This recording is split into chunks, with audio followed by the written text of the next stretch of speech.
हाँ तो विद्यार्थी, आप कैसे? हमें उम्मीद है कि एकदम मस्त जिंदाबाद जबरदस्त होंगे। ठीक है। हमने कल आपको बताया था यूरोप में राष्ट्रवाद, हिस्ट्री चैप्टर हमने शुरू किया था सोशल साइंस का। ठीक है, क्लास 10th का। चैप्टर का नाम था यूरोप में राष्ट्रवाद।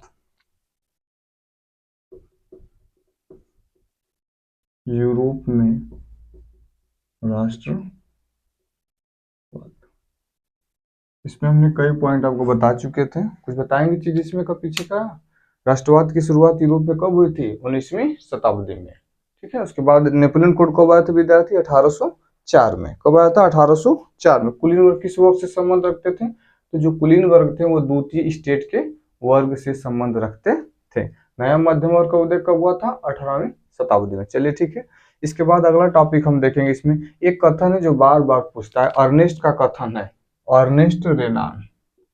अर्नेस्ट, क्या नाम है किस जो व्यक्ति का कथन देखेगा विद्यार्थी? अर्नेस्ट। अर्नेस्ट, यह अर्नेस्ट नाम का जो व्यक्ति था, इसने क्या किया था? एक कथन दिया था, अर्नेस्ट रेनान। जो परीक्षा में पूछता है कि यह कथन किसके द्वारा दिया गया था, तो इन्होंने कथन दिया था कि राष्ट्र प्रयासों, बलिदानों, राष्ट्र प्रयासों, बलिदान और भक्ति की, बलिदानों ने बलिदान एवं भक्ति की, भक्ति की एक क्या है विद्यार्थी? राष्ट्र प्रयास एवं बलिदान एवं भक्ति की एक लंबे समय, लंबे समय क्या है बाबू? ध्यान दीजिएगा। एक लंबे अतीत की, लंबे अतीत की, क्या अतीत का मतलब वही जो बीता हुआ समय, लंबे अतीत की परिणति है, कि परिणति है। ये कथन बार बार परीक्षा में पूछता है, इसको ध्यान से आप पूछ लिया। अब पूछता है कि अर्नेस्ट रेनान ने कौन सा कथन दिया था? इन्होंने कहा था कि राष्ट्र प्रयासों, बलिदान एवं भक्ति की एक लंबे अतीत की परिणति है। तो प्रश्न पूछ सकता है कि राष्ट्र प्रयासों, बलिदान एवं भक्ति की एक लंबे अतीत की परिणति, यह कथन किसका था? तो मुख्य रूप से ये कथन किसका था? अर्नेस्ट रेनान का। अर्नेस्ट रेनान किसका विद्यार्थी? अर्नेस्ट रेनान का। ठीक है। एक और इनका कथन था कि राष्ट्र बड़े पैमाने पर एकता है। राष्ट्र बड़े पैमाने पर, पैमाने पर एकता है। राष्ट्र बड़े पैमाने पर क्या विद्यार्थी? एकता है। इसका अस्तित्व, इसका अस्तित्व, इसका अस्तित्व, इसका अस्तित्व क्या विद्यार्थी? इसका अस्तित्व एक दैनिक नक्शा बनाना है। एक दैनिक नक्शा बनाना है। एक दैनिक नक्शा बनाना है। ठीक है। तो इन दो पॉइंट को आप ध्यान से रखिएगा। प्रश्न पूछ सकता है कि राष्ट्र प्रयासों, बलिदान एवं भक्ति की एक लंबे अतीत की परिणति है, कथन किसका है? तो अर्नेस्ट रेनान का है। दूसरा प्रश्न पूछ सकता है राष्ट्र बड़े पैमाने पर एकता है, इसका अस्तित्व एक दैनिक नक्शा बना। इस कथन को किसने कहा था? अर्नेस्ट रेनान। ये प्रश्न आपके बोर्ड में 1 नंबर में पूछे जा सकते हैं। चलिए इसके बाद हम आगे चलते हैं। आपको जो चीजें यहाँ पे देखना होगा आप स्क्रीनशॉट ले सकते हैं, नहीं तो फिर हम आगे क्या करते हैं, शुरू करते हैं। ठीक है। चलिए विद्यार्थी,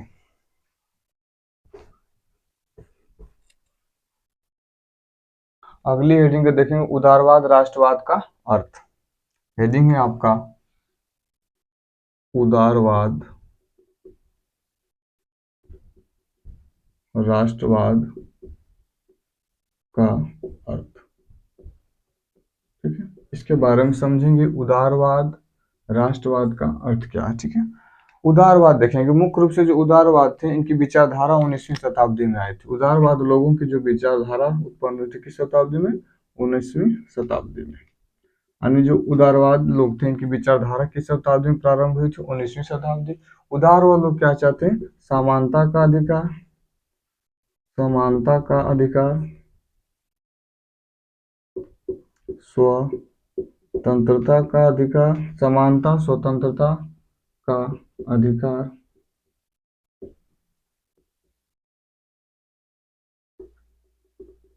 धार्मिक स्वतंत्रता का अधिकार, धार्मिक स्वतंत्रता का अधिकार। लेकिन एक चीज इनका कमी था, वोट वही डालेंगे, वोट वही डालेंगे, वोट वही डालेंगे जिनके पास संपत्ति होगी और वे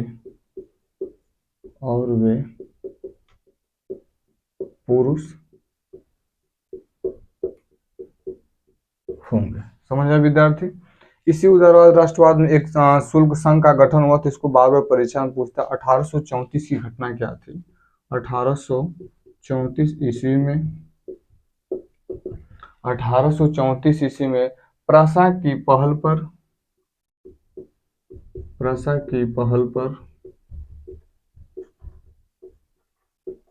एक प्रसा क्या था? प्रसा एक देश, उसके पहल पे क्या हुआ था? एक शुल्क क्या विद्यार्थी? एक शुल्क संघ जाल वे राइन का गठन हुआ था। क्या हुआ था विद्यार्थी? जाल वे राइन शुल्क संघ का गठन हुआ था। ठीक है, इस गठन में क्या किया था? शुल्क अवरोध को समाप्त किया गया था। जो पैसे का था उसमें अवरोध के पहले इसमें मुख्य रूप से बताए थे मुद्राओं की संख्या 2 थी, उसके पहले मुद्रा संख्या क्या थी? इसमें मुद्राओं की संख्या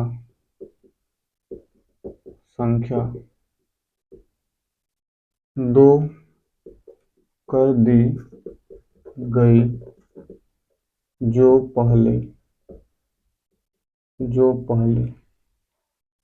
30 थी। समझ में आया? देखिए, प्रश्न आपका बन सकता है। प्रश्न यही बनेगा कि उदारवाद राष्ट्रवाद का अर्थ क्या है, इसके बारे में वर्णन कीजिए। इस प्रश्न में कम से कम आपका प्रश्न 4 से 5 नंबर का भी प्रश्न पूछ सकता है और 2 नंबर का भी प्रश्न पूछता है। तो उदारवाद राष्ट्रवाद क्या होता है? एकदम आसान है। उदारवाद की शुरुआत हुई थी 19वीं शताब्दी में। उदारवाद लोग क्या चाहते हैं? उदारवाद एक लोगों का समुदाय था, मुख्य रूप से समानता, सबको समानता का अधिकार मिले। समानता में गबड़ा गया आग का मंत्र भैया लोग। सबको समानता का अधिकार मिले, स्वतंत्रता का अधिकार मिले। कौन से समुदाय को लोग चाहते थे? उदारवाद। समानता का मतलब सभी एक समान है, किसी में कोई जातिगत भेदभाव न रहे, किसी भी कास्ट का उसमें कोई भेदभाव न रहे। स्वतंत्रता, सबको स्वतंत्र, वो कहीं भी आ सकते हैं, जा सकते हैं। उसके बाद धार्मिक स्वतंत्रता का, कोई अपने मंदिरों में, जो चर्च में जाना चाहता है चर्च में जा सकता है, जो मंदिरों में जाना चाहता है, हिंदू धर्म में जाना चाहता है, जो मुसलमान वाले मंदिरों में जाना, मुसलमान लोग जहाँ पे जाते हैं, अन्य सब लोग स्वतंत्र थे, जहाँ जाना चाहते हैं वहां जा सकते हैं। धार्मिक स्वतंत्रता का भी अधिकार था। वोट वही डालेंगे जिनके पास क्या होगी? पैसा। अर्थात जिनके पास पैसा ना रहे वोट ना डाल पाए। ये क्या कहा था?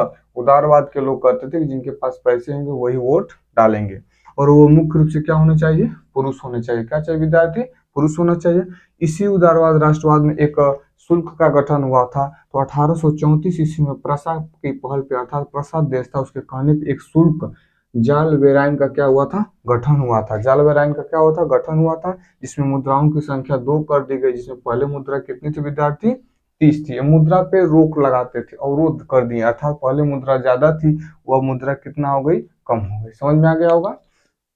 चलिए, तो उदारवाद राष्ट्रवाद का अर्थ बता सकते हैं। उदारवाद राष्ट्रवाद की शुरुआत 19वीं शताब्दी में होती है। उदारवाद क्या से? उदारवाद लोग मुख्य रूप से समानता का अधिकार चाहते थे, स्वतंत्रता का अधिकार चाहते थे और मुख्य रूप से धार्मिक स्वतंत्रता का अधिकार चाहते थे। लेकिन वोट वही डालेंगे जिनके पास क्या होगा? पैसा होगा। बिना पैसे का आप वोट नहीं डाल सकते, और वो भी आप क्या होना चाहिए? पुरुष होना चाहिए। इसी में क्या हुआ था? एक शुल्क संघ का गठन हुआ था। किस शुल्क संघ का गठन हुआ बाबू? जाल वेराइन शुल्क संघ का गठन हुआ था। किसके पहल पे हुआ था विद्यार्थी? तो प्रसा के पहल पे हुआ था। कब हुआ था हमारे प्यारे बच्चे? तो 1834 ईस्वी में हुआ था। इसमें क्या किया गया था? मुद्रा पे अवरोध कर दिया, मुद्रा को रोका गया। पहले ज्यादा पैसे लिए जाते थे, अब उन पैसों को कम किया गया। तो वर्तमान में मुद्राओं की संख्या 2 कर दी गई, जो पहले कितना था? 30 था। समझ में आ गया? याद हो गया भैया लोग? चलिए, तो हम चलते हैं आगे। ठीक है।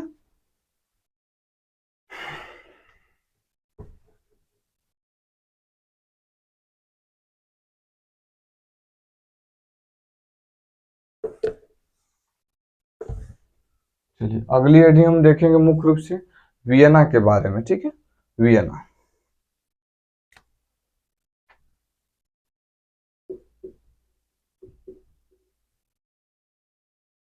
वियना की संधि।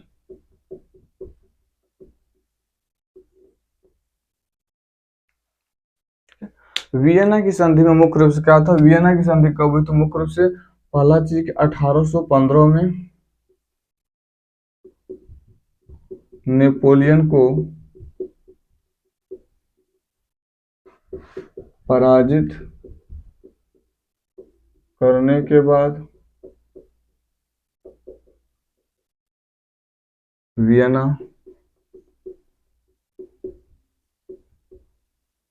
संधि का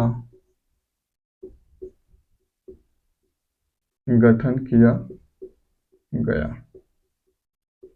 ठीक है।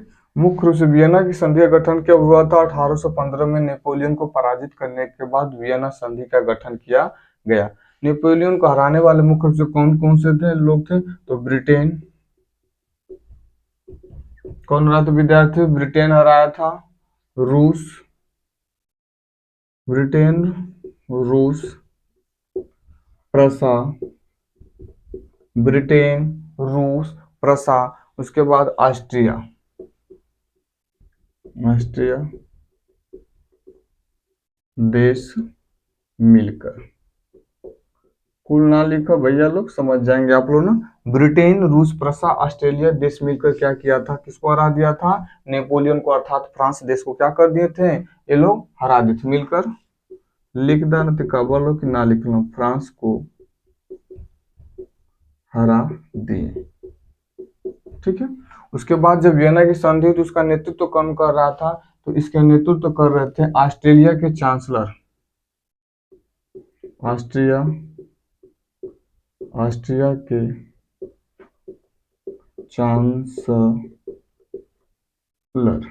कौन थे विद्यार्थी, ऑस्ट्रिया के चांसलर, नाम बहुत टेढ़ा है, चांसलर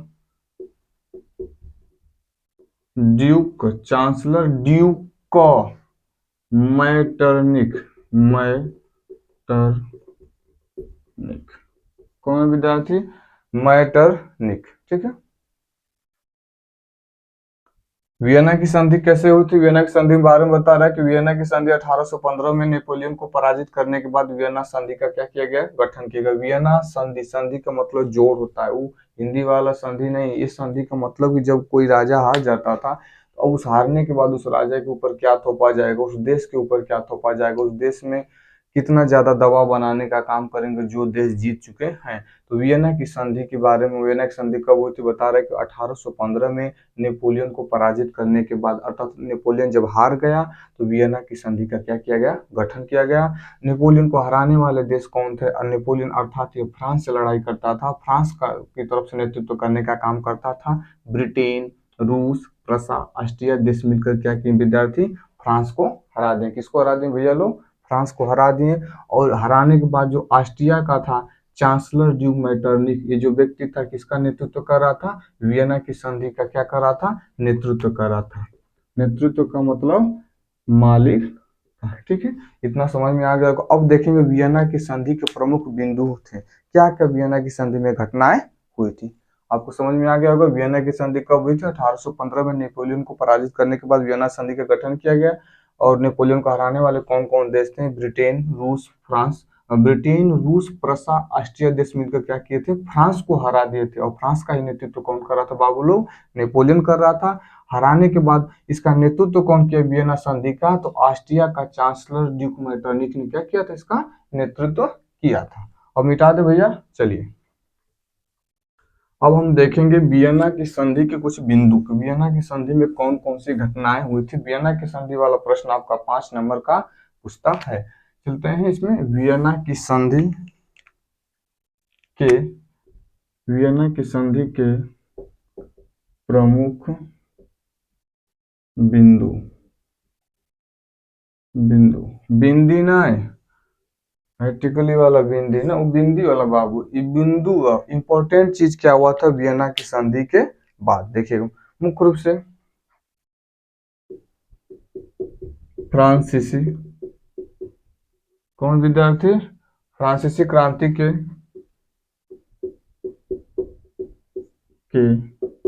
फ्रांसीसी क्रांति के दौरान हटाए गए फ्रांसीसी क्रांति के दौरान हटाए गए बुर्बो बुर्बो राजवंश बुर्बो राजवंश को सत्ता में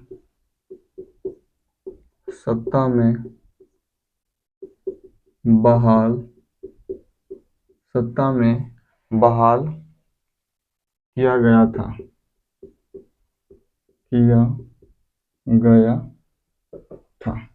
पॉइंट नंबर सेकेंड, वियना की संधि के और कौन कौन से बिंदु थे? फ्रांस ने नेपोलियन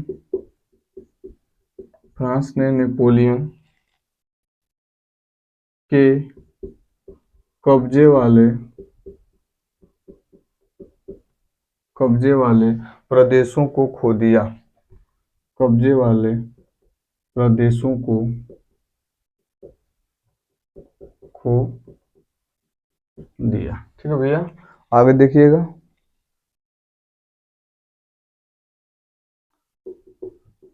नेपोलियन द्वारा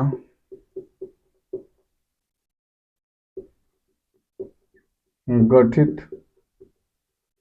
39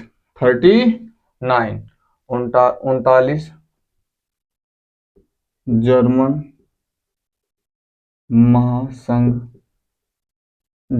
महासंघ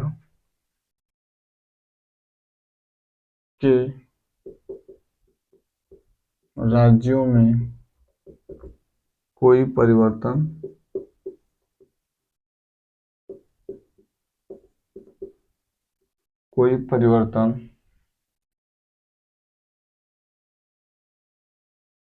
नहीं किया गया।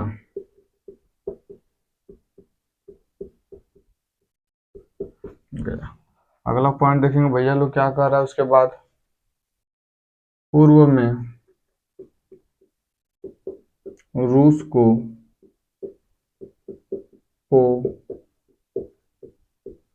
पोलैंड का भाग दे दिया गया। कम से कम इतना बिंदु आपको लिखना है। वियना की संधि के प्रमुख बिंदु। वियना की संधि बताएं कि नेपोलियन के पराजित के बाद वियना की संधि का गठन हुआ था। और वियना की संधि के बारे में क्या क्या हुआ था, वियना की संधि के बाद कौन कौन से इंपॉर्टेंट बिंदु आपको लिखना है, 5 नंबर का प्रश्न बनता है। तो देखिए, अब बिंदु के बारे में हम पढ़ेंगे। फ्रांसीसी क्रांति के दौरान हटाए गए बुर्बो राजवंश को सत्ता में क्या कर दिएगा, बहाल कर दिएगा। अर्थात जब वियना की संधि हुई उसके बाद का जो राजा का शासन था, राजा जब गद्दी किया था बुर्बो वंश में राजा लुई 16वां, तो जिसने अपने समय का जो गद्दी किया था अर्थात शासन किया था, जैसे नेपोलियन को पराजित किया गया था, तो पराजित के बाद वो 1821 में मारा गया। उसके बाद तुरंत उसका सत्ता में पुनः वापस हो गया। अर्थात कहा जाए तो राजवंश शासन, राजतंत्र शासन फिर दोबारा क्या हो गया बाबू, लागू हो गया। दूसरा करा, फ्रांस ने नेपोलियन के कब्जे वाले प्रदेशों को खो दिया। और फ्रांस के द्वारा जो कब्जे वाले प्रदेश थे, जो फ्रांस ने कब्जा किया था, नेपोलियन ने अपने दूसरे देशों को जी जीत के कब्जा किया था, अपने क्षेत्र को कब्जा किया था, जैसे नेपोलियन को पराजित किए। इन देशों ने कौन कौन सा, फ्रांस, ब्रिटेन, अरे रूस था आपका, ब्रिटेन था, ऑस्ट्रिया था, इन्हें क्या किया, इन प्रदेशों को, कब्जा वाले प्रदेशों को खो दिया। अर्थात नेपोलियन ने क्या किया, जो कब्जा किया था उन प्रदेशों को छीन लिया गया, अर्थात उसने क्या कर दिया, खो दिया।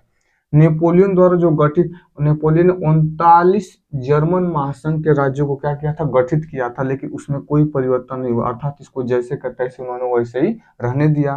पूर्व में जो रूस का भाग था उसको किसको दे दिया गया, पोलैंड। पूर्व में रूस को पोलैंड का भाग दे दिया गया।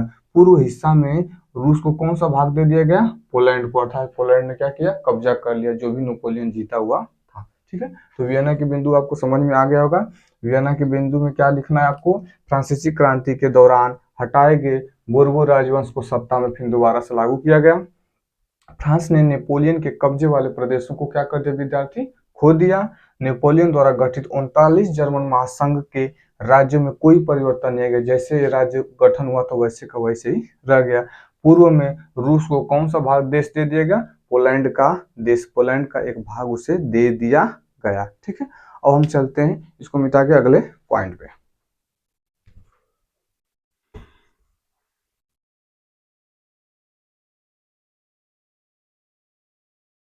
समझ में आ रहा भैया? लो हवा पानी लगा था, हवा पानी का मतलब समझ में आवत बा। चलिए, क्रांतियों का युग हम शुरू करते हैं। अगली हेडिंग है क्रांतियों का युग।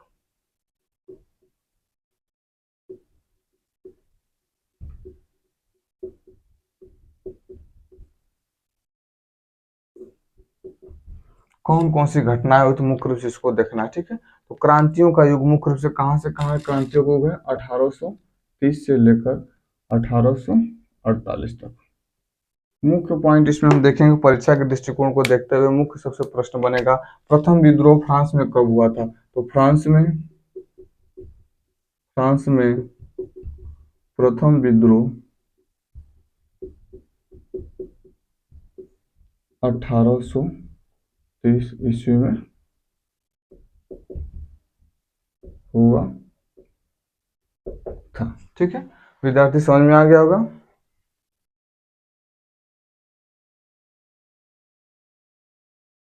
जुलाई क्रांति,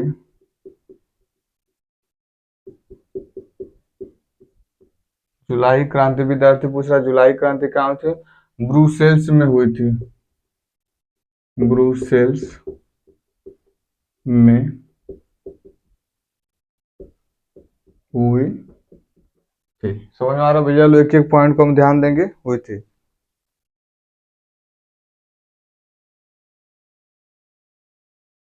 अगला चीज देखेंगे, मेन चीज जो परीक्षा में आ सकता है, ग्रीस में स्वतंत्रता के लिए संघर्ष 1821। ग्रीस में स्वतंत्रता के लिए संघर्ष कब हुआ? तो भैया लोग 1821 में हुआ था। कब हुआ था? 1821 में हुआ था। ठीक है, जब 1821 में इसमें संघर्ष हुआ था मुख्य रूप से इसमें, उसके बाद क्या हुआ था? 1832 में कुस्तुनतिया की संधि, 1832 में कुस्तुनतुनिया कुस्तुनतुनिया कुस्तुनतिया है कुस्तुनिया की संधि, कुस्तुनतुनिया की संधि हुई थी। कब? 1832 में। कब हुई थी विद्यार्थी? 1832 में। तो क्रांतियों का मुख्य रूप से 4 पॉइंट याद होना चाहिए। फ्रांस में प्रथम विद्रोह हुआ था 1830 में। फ्रांस में प्रथम विद्रोह कब हुआ था? 1830 में। जुलाई क्रांति कहाँ हुई थी? ब्रुसेल्स में। जुलाई क्रांति कहाँ हुई थी? ब्रुसेल्स में। ग्रीस में स्वतंत्रता के लिए संघर्ष कब हुआ था? 1821 और 1832 में कुस्तुनतिया की संधि हुई थी। किसकी संधि हुई थी? कुस्तुनतुनिया की संधि हुई थी। कब? 1832। याद हो गया तीनों चीजें? ठीक है, आइएगा 1830 में फ्रांस में प्रथम विद्रोह, जुलाई क्रांति ब्रुसेल्स, जुलाई क्रांति ब्रुसेल्स, ग्रीस में स्वतंत्रता 1821, कुस्तुनतिया की संधि 1832, कुस्तुनतिया की संधि 1832। चले मिटा दे इसको। ठीक, आगे चलते रहिए भैया। अब चलेंगे बाबू राष्ट्रवादी भावनाओं का उदय। पहले लिखा ही ललकी से, आ जाइएगा। राष्ट्रवादी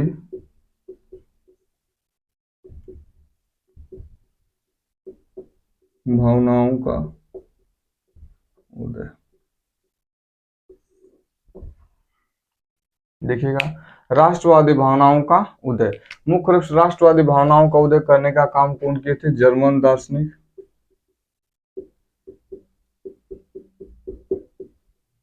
योहन, कौन थे विद्यार्थी? नाम इनका टेढ़ा है, Johann Gottfried Herder, Johann Gottfried Herder, Johann Gottfried Herder थे। ठीक है, इनका जन्म हुआ था 1744 ईस्वी में, 1744 ईस्वी में जन्म हुआ तथा 1744 ईस्वी में जन्म हुआ तथा 1830 ईस्वी में मृत्यु हो गई। मृत्यु हो गई का मतलब दुनिया छोड़ का पीना चल जाना भाई। राम नाम सत्य है, हो गया ठीक है। राष्ट्रवादी भावनाओं का उदय मुख्य रूप से इन्होंने कैसे राष्ट्रवादी भावनाओं का उदय किया था, किन किन के द्वारा? तो मुख्य रूप से कला के माध्यम से, कविता के माध्यम से, कहानियों के माध्यम से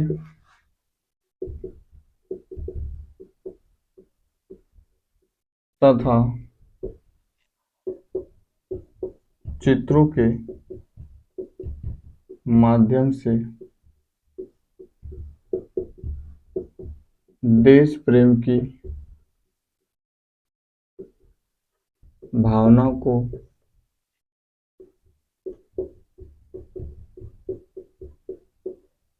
लोगों में फैलाई थी। याद रहे पूछता राष्ट्रवादी भावनाओं का उदय कब हुआ, कैसे हुआ था, या किसने किया था? कब वो कैसे ना पूछे बोर्ड में, लेकिन पूछेगा राष्ट्रवादी भावनाओं से आप क्या समझते हैं, 2 नंबर का प्रश्न। राष्ट्रवादी भावनाओं का उदय मुख्य रूप से जर्मन दार्शनिक योहान गोटफ्रीड हेडर ने किया था। कौन किया था बाबू, यहीं पे याद कीजिए, जर्मन दार्शनिक। राष्ट्रवादी भावनाओं का उदय जर्मन दार्शनिक योहान गोटफ्रीड हेडर, योहान गोटफ्रीड हेडर। टेढ़ा है, 2 बार 3 बार बोलेंगे यहीं पे याद हो जाएगा। राष्ट्रवादी भावनाओं को उदय किसने किया? जर्मन दार्शनिक योहन गोटफ्रीड हेडर ने किया था। जन्म 1744 ईस्वी में हुआ था। कब हुआ था? 1744 में। कब दुनिया छोड़कर चले गए? 1803 ईस्वी में। 1803 ईस्वी में चले गए। कहाँ के व्यक्ति थे? तो जर्मन के थे। कहाँ के थे? जर्मन के थे।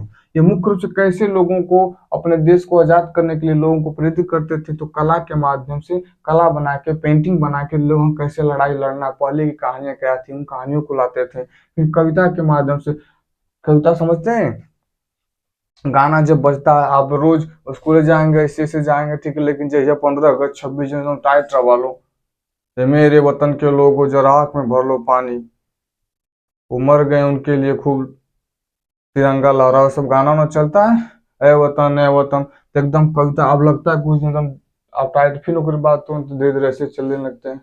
ठीक है, ये होता है कविता के माध्यम से, कहानियों के माध्यम से उन्होंने क्या किया, लोगों को प्रेरित किया। कहानियां बताते थे कि आपको अपने देश से राजतंत्र को समाप्त करना, अर्थात राजाओं को भगाना और लोकतंत्रात्मक शासन को लाना है। चित्रों के माध्यम से, पेंटिंग में अच्छी अच्छी पेंटिंग बनाते थे देश प्रेम के प्रति, और लोगों को भावनाओं को जागृत करते थे, जैसे चाहते थे कि हर देश से राजतंत्र समाप्त हो जाए और लोकतंत्रात्मक शासन आ जाए। ठीक है, तो राष्ट्रवादी भावनाओं का उद्देश्य समझ में आ गया होगा। राष्ट्रवादी भावनाएं मुख्य रूप से जर्मन दार्शनिक योहन गोटफ्रीड हेडर ने शुरू किया था। 1744 में इनका जन्म हुआ था तथा 1830 ईस्वी में इनकी क्या हो गई थी, मृत्यु हो गई थी। किन किन माध्यमों से इन्होंने काम किया था? कला के माध्यम से, कविता के माध्यम से तथा कहानियों के माध्यम से और चित्रों के माध्यम से देश प्रेम की भावना को इन्होंने क्या किया, तो विद्यार्थी जागृत किया था। समझ में आया?